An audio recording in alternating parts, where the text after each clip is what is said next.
Good morning, everyone. This is my 2014 Mazda 3S Grand Touring, and I kind of want to just give you like a quick video on 5 things I love about the car. So I'm going to start it off quick and try to keep it short and sweet. First things first, I absolutely love the exterior, the styling. You know, it's sleek, it is elegant, it just flows, and it just kind of looks like, I love the stance as well. Stance is beautiful on this car, and I just love it. It has the 18s on it. I just love the exterior. Two, I want to talk about the interior real quick.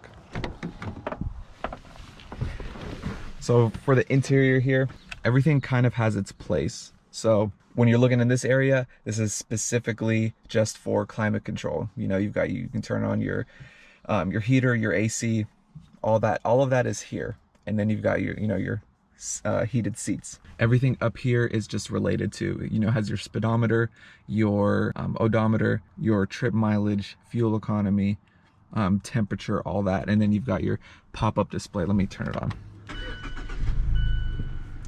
And I do have, I do gotta get my tires rotated, so the wrench is on there. I'll probably do that today. So like all this information up here is just relevant to one another basically. And then when it comes to steering wheel controls, everything is easy to reach. Everything just makes sense in how Mazda laid it out. And then this right here is for your infotainment control. I didn't think I would like it, honestly, when I first got the car, but after about 7 minutes of messing with it, I realized I prefer this rather than having kind of like a cluster up in this area. This just makes sense to me, and especially you can just control things when you're driving, and it just works and it flows. And it's so much easier than having to reach and then kind of get distracted to see, oh, am I reaching the climate control knob, or I'm reaching the volume knob, whatever.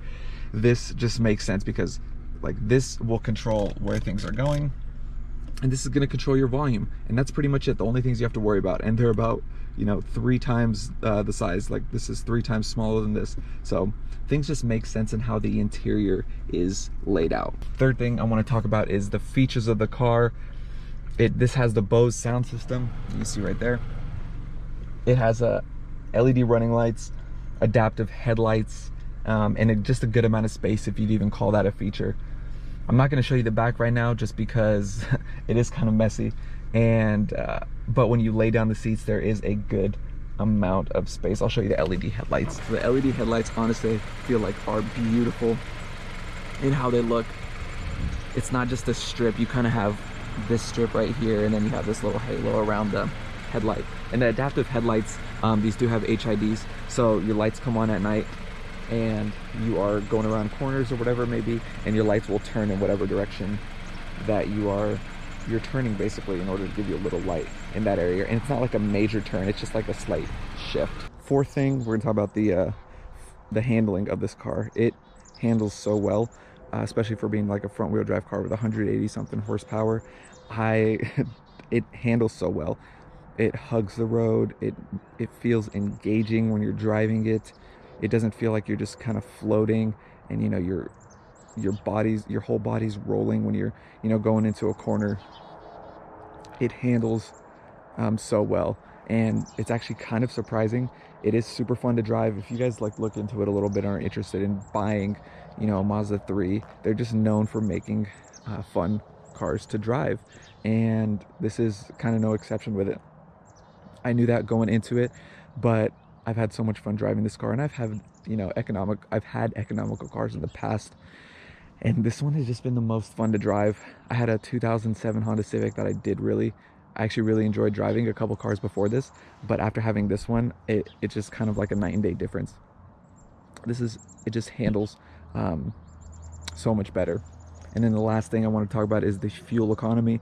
Just for everything you get for the car being as beautiful as it is, hello, and for being as fun to drive as it is, and still being able to get 33 miles per gallon on regular unleaded, it's kind of hard to beat, especially at a price point like this. I picked this up less than 10 grand because I had higher miles, but fuel economy is, I think the highest I've ever gotten was 37, and I know these are rated for close to 40, but this does have 140,000 miles on it.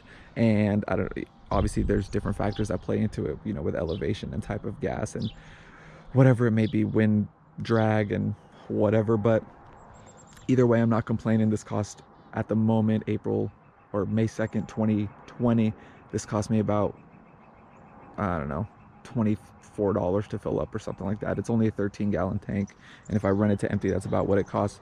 So great car overall. Anyone interested in just a simple, fun, beautiful looking car, I'd highly recommend this. I enjoy it. Would I buy this again? 100%. Would I look for the S Grand Touring specifically?